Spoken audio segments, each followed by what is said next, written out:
And a migrant has been stabbed and injured on a small boat in the English Channel today. The dinghy was one of 8 small boats that reached UK waters on the busiest day of channel crossings so far this year.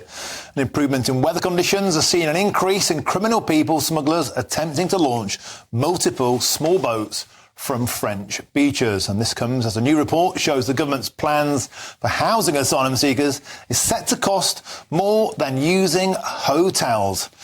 Well, let's get the thoughts now of our Home and Security editor, Mark White. Mark, welcome to the show. Before we get into the cost of asylum seeker accommodation, can we start with dramatic developments of a violent incident in the Channel?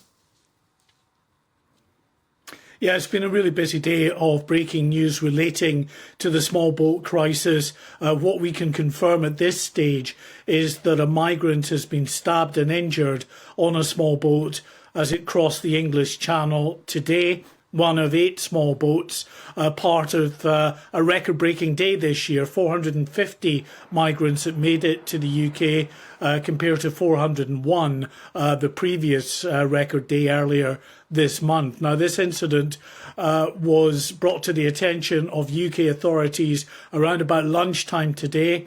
Border Force vessels and 2 lifeboats attended the scene in the middle of the English Channel. They took those migrants on board those vessels.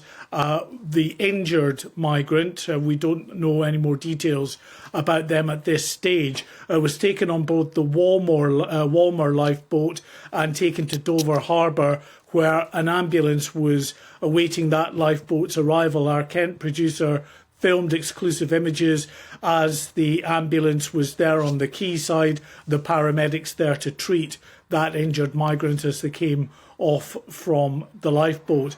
Now, the Dover lifeboat was also in attendance. It took the more than 60 plus migrants who were on the boat at the centre of this stabbing incident on board their vessel, came back to Dover, and there a number of police officers were waiting by the quayside to check those migrants as they came off the boat, obviously concerned that there may still be a weapon there. The migrants had then been taken, as far as we understand, to the processing centre run by Border Force at Dover Harbour for more in the way of checks. We don't have an awful lot more about this incident, how badly injured this migrant is. We've reached out to the Home Office. They said that Kent Police are taking the lead on this investigation. So we've reached out to both Kent Police and the South East Coast Ambulance Service for any information they have at this time. But we can confirm that a migrant on board a small boat crossing the English Channel today was stabbed and injured. And of course, our audience might be asking, why on earth would an incident like this unfold on a small boat? But what sometimes happens in the chaos on the other side of the Channel on the French coast is that you get some migrants who don't have the money to get on board these boats, who just try to force their way on the boats in the chaotic scenes as the boats are launching. And sometimes the gangmasters, the people smugglers, deal with that in a violent way. So that might be what we saw unfold there. That will obviously come out in the fullness of time. OK, Mark, and more grisly news today. The National Audit Office has released its report into the frankly staggering cost of asylum accommodation. Home Office expecting, Mark, an eye-watering and astonishing £1.2 billion on its large sites programme alone, costing more even than asylum hotels.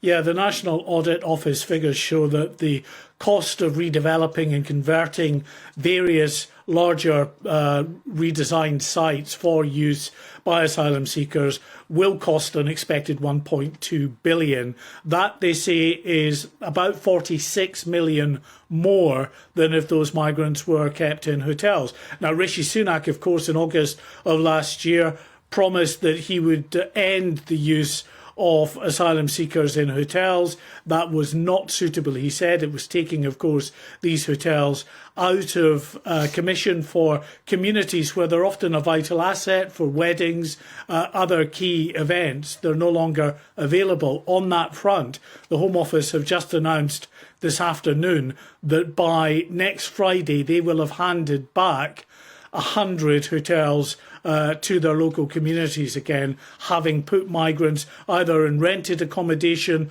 or into these sites like the former RAF Wethersfield base, the Bibby Stockholm, and eventually to the old RAF Scampton site.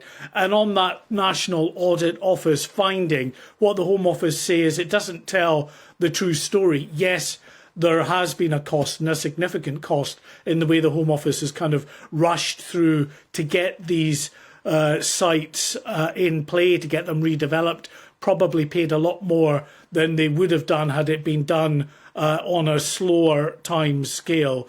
But they say that once the upfront costs of developing the site are dealt with, actually over the longer term, it makes much more sense and is cost saving, much more efficient to keep asylum seekers in big purpose-built or redeveloped sites rather than paying £8.2 million a day to keep them in hotels.